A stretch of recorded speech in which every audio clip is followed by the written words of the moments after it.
kita mulai?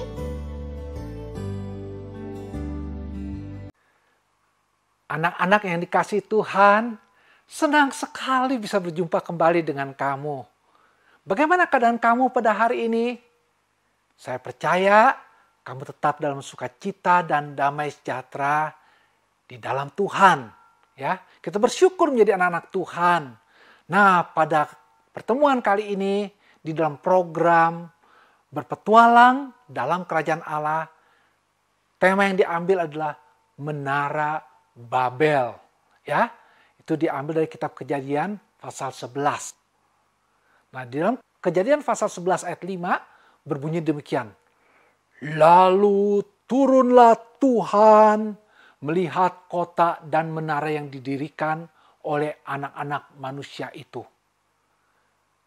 Anak-anak sekalian, menara. Pernahkah kamu melihatnya? Di Jakarta ada Monas. Di Prancis ada Eiffel. Lalu di Italia ada Menara Pisa. Nah, membuat menara boleh-boleh saja. Tidak ada salahnya. Namun, membangun Menara Babel jelas merupakan kesalahan besar dan berdosa. Kok berdosa sih? Bagaimana mungkin? Karena manusia membangunnya untuk memberontak terhadap Allah. Anak-anak, kita akan membahasnya lebih lanjut nanti. Ya, setelah air bah, manusia tinggal di sekitar Gunung Ararat. Nah, lama-kelamaan makanan tidak cukup lagi. Sehingga mereka pindah ke arah timur. Nah, di sana mereka menemukan dataran yang luas di Sinear dan menetap di sana. Mereka pun belajar membuat rumah dengan batu bata dan semacam aspal yang dapat digunakan untuk campuran semen. Itu kamu lihat hebatnya ciptaan Tuhan ya. Bagaimana mereka dibentuk sebagai gambar dan rupa Allah. Manusia adalah makhluk yang pandai. Pikirannya terus berkembang dan berkembang.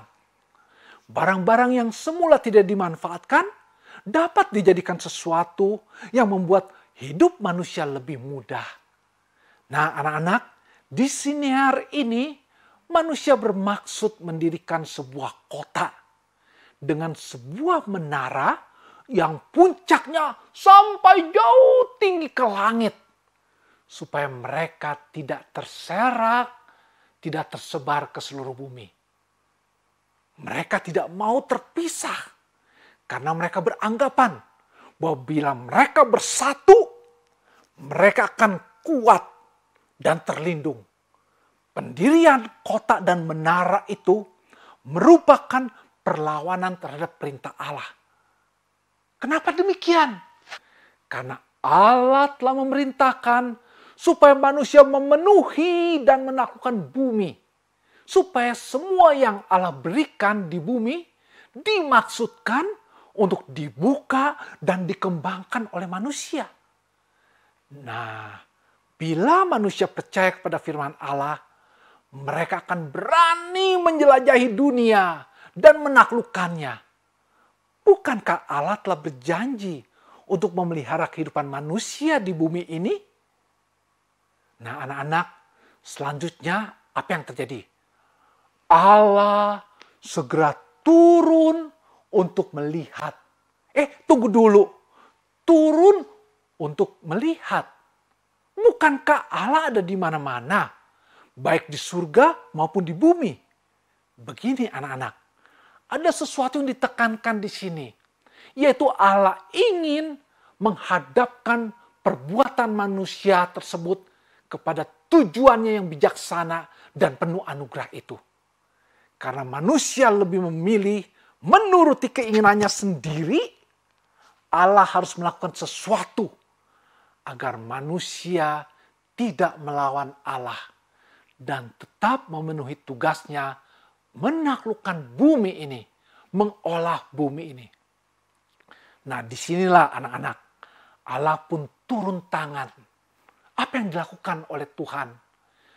Tuhan mengacau balaukan bahasa manusia. Wah, jadi ramai bukan main ya. Kalau yang satu bilang dari atas, hei kirimkan semen, kirimkan batu. Dia pikirnya, hah kamu ngomong apa? Kamu mengejek saya ya? Nah inilah dia. Perbedaan bahasa yang terjadi saat itu membuat pembicaraan di antara orang-orang yang membangun menara itu menjadi kacau. Pada waktu yang seorang minta aspal, yang lain tidak mengerti karena bahasanya sudah berbeda. Pada waktu seorang memberitahukan sesuatu, yang lain salah mengerti karena perbedaan bahasa di antara mereka. Semuanya menjadi kacau balau sehingga pembangunan menara itu tidak dapat dilanjutkan. Selanjutnya, menara yang tidak jadi itu dikenal dengan nama Menara Babel. Apa artinya Babel? Babel adalah pembicaraan yang ribut dan kacau balau. Nah anak-anak, setelah peristiwa Menara Babel itu, manusia yang tadinya hanya berbicara dengan satu bahasa, jadi berbicara dengan bermacam-macam bahasa. Di dunia ini ada hampir 7.000 macam bahasa dan dialek. Ada bahasa Ibrani, bahasa Inggris, juga ada bahasa Indonesia, dan lain sebagainya. Manusia memang harus menaklukkan bumi dengan menyebar ke seluruh bumi. Menyebarnya manusia itu merupakan berkat dan kutuk. Melalui kekacauan bahasa ini, Allah membereskan kesatuan yang salah yang dibuat oleh manusia, yaitu kesatuan yang bersifat lahiriah, yang bersifat fisik. Yang Allah kehendaki adalah kesatuan rohani. Sebetulnya manusia tidak perlu khawatir akan terpisah. Mereka tetap akan bersatu dengan adanya penebusan manusia, yaitu melalui Yesus Kristus yang telah direncanakan Allah sejak semula. Sesungguhnya kesatuan manusia diikat oleh kesatuan sejati yang tidak bisa dilihat dengan mata jasmani kita. Nah, dalam kesatuan ini berkat diberikan kepada manusia dan kutuk dikalahkan. Karena Kristus telah datang dan Roh Kudus dicurahkan, maka umat manusia yang tersebar dapat memperoleh kesatuan yang sejati di antara mereka. Melalui apa? Melalui iman. Seharusnya kesatuan inilah yang harus dipertahankan manusia. Tetapi kebebasan yang diberikan Tuhan telah disalahgunakan oleh manusia dengan tidak menjalankan panggilan ini. Tindakan-tindakan manusia mencerminkan adanya ketakutan, sehingga mereka berusaha untuk mencari kekuasaan atau kesatuan yang palsu. Anak-anak, kesatuan dalam Kristus bukan berarti menghilangkan semua perbedaan.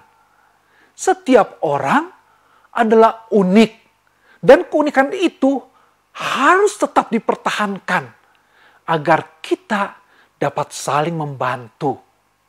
Meskipun kita berbeda, kita tidak perlu merasa asing atau saling bermusuhan satu sama lain. Semua manusia yang percaya kepada Tuhan bisa saling mengenal dan mengasihi melalui iman dalam Tuhan Yesus Kristus. Nah, adik-adik, maukah kamu untuk tetap bersatu hati, saling mengasihi di dalam iman kepada Tuhan Yesus Kristus, kepada saudara-saudara yang lain? Walaupun mungkin dia bahasanya berbeda, mungkin latar belakangnya berbeda, tetapi kita sudah disatukan di dalam iman, di dalam Yesus Kristus. Nah, sampai di sini dulu perjumpaan kita. Sekarang kita berdoa ya. Tuhan, terima kasih untuk apa yang boleh kami dengar pada hari ini. Kami tidak mau seperti orang-orang yang ada yang membangun Menara Babel. Mereka melawan perintah Tuhan. Seharusnya mereka menyebar, memenuhi bumi ini. Tetapi mereka telah berdosa. Tuhan, ajar saya untuk senantiasa mendengar dan mengerti apa yang menjadi perintah Tuhan, apa yang menjadi isi hati Tuhan, sehingga saya tidak mendukakan hati Tuhan. Saya bisa mengasihi Tuhan, supaya Tuhan mengasihi saya. Tolong pimpin saya Tuhan, anak-anak-Mu ini, agar boleh terus hidup di dalam cinta kasih Tuhan, boleh terus bersatu di dalam iman, di dalam Kristus.